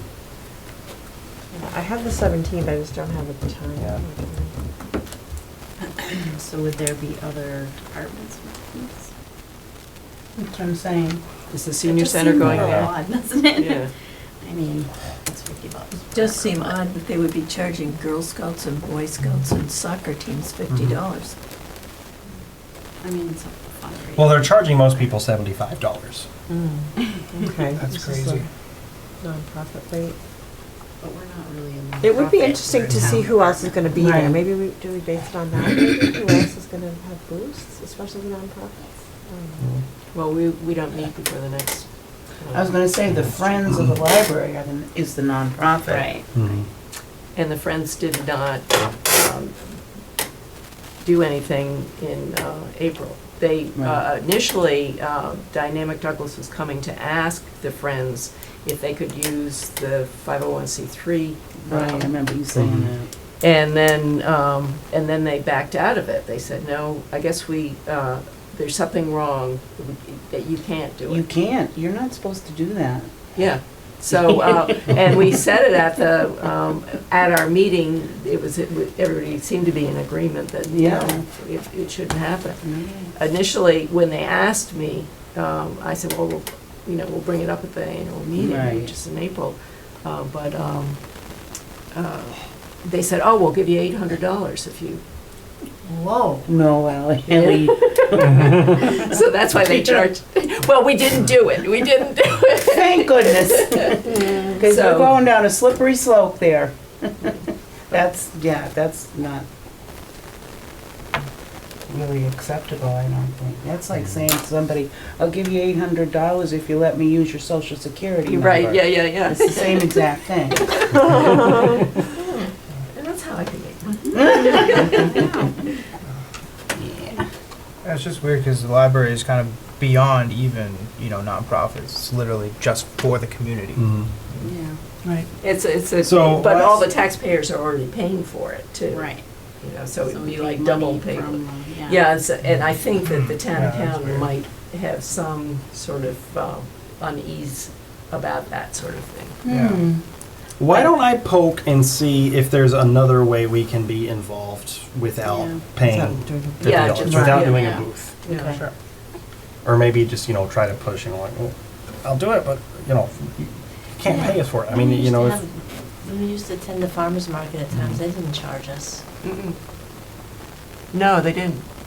because if anything, like, we're adding to the event. Yeah. We're We adding are. a value to the Yeah. event.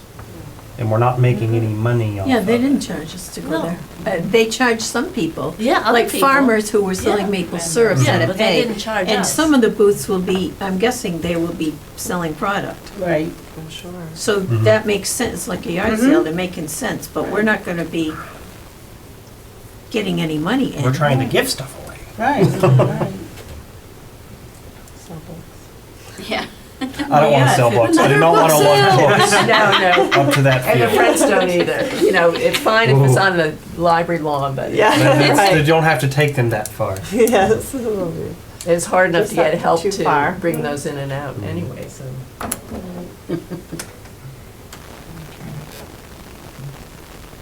Okay, so find another way. Yeah. Yeah. Yeah. Just does not seem right. Not that I don't want to see support them, but. Yeah, I really want to support them because they did a lot for us. Yeah.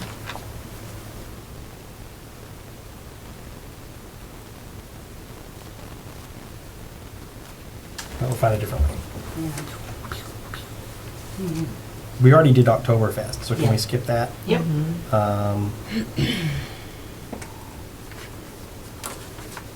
So on to personal matters then.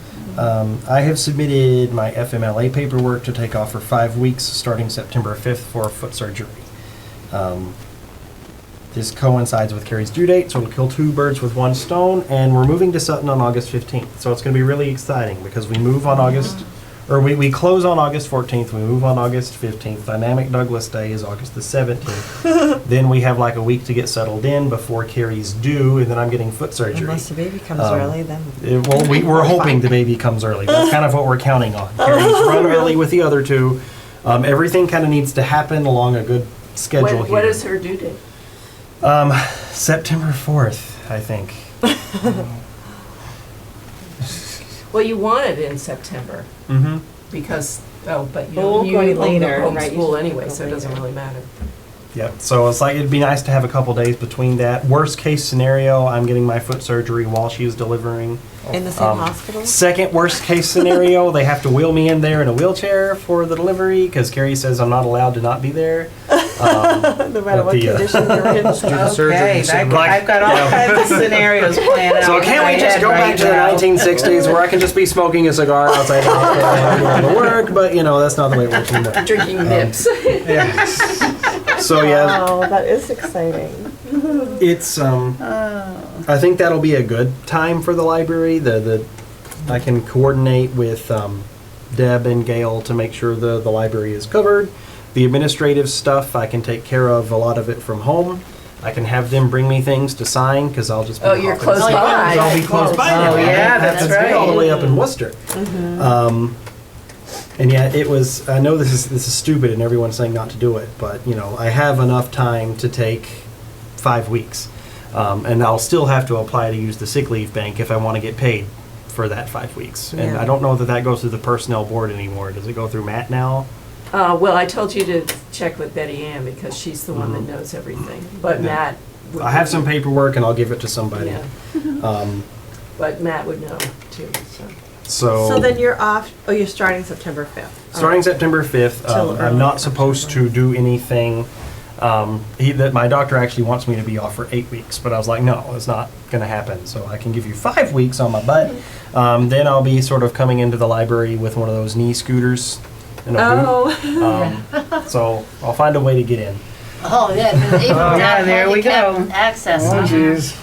But it had to be it had to be the same time as Carrie's due, because if I waited until October, then I would have to double the amount of time we're asking for help Right. from her parents, and I wouldn't have had any time to take off for the baby. It's like you choose one or the other. Yeah, so you'll both be in pain. But if I wait until next fiscal year, I'm going to have permanent nerve damage in my foot. So I got to do this now. Yeah. So we are moving to Sutton, and I am doing that FMLA. So I'll be off for 5 weeks in September. Well, into October. And that'll include Oktoberfest. So Oh, right. I get to Yeah. take this year So I'm off. sure we can help Ellie with the book sale. We just need to be across the street too. The historic Yeah, no, it's society. not, I mean, people do show up and help, and the friends are good. Yeah. They'll help too, but, any help. Dana was great last year. And this year we are trying to keep things in better order as we go along. Like the donations that are coming in, I don't have time to sort them, but as staff are weeding, I'm having them put things where they go. So you can have a children's book sale anytime. Yeah, and actually, Very- Justin suggested this at some point to me, of having a children's something or other, in conjunction with the summer reading program. Right. And just, let them take whatever they want. Yeah. And We have I- a lot of children's books right now because that's where we're reading really heavily. And I know you don't like children's books, I hate them. dealing I with hate them them. and sorting them. But they do tend to make a lot of money at the book sales. People Yeah. take those things and then Yeah. give cash. And there's some good stuff there too. I don't know why people don't get this stuff while it's in the library, but as soon as you throw it away and kick it to the curb, they go nuts over it. Yeah, Yeah. It's even more free somehow. Yeah. And more give- free. Give us twice the amount that it's worth. I know. I know. Oh, easily. Put it on Easily put it at twice the as end of your driveway. Yes, that makes it really fun. Okay. Any other new business? Ooh, time for It's me. too late for Yeah. business. Yeah. All right, so Cut our off at 8:55. next meeting is Yeah. August 27th. Okay, do we have a motion to adjourn? We thank you. We did that. Motion, I make a motion to adjourn or whatever. Second, Second. all those in favor? Aye. Aye.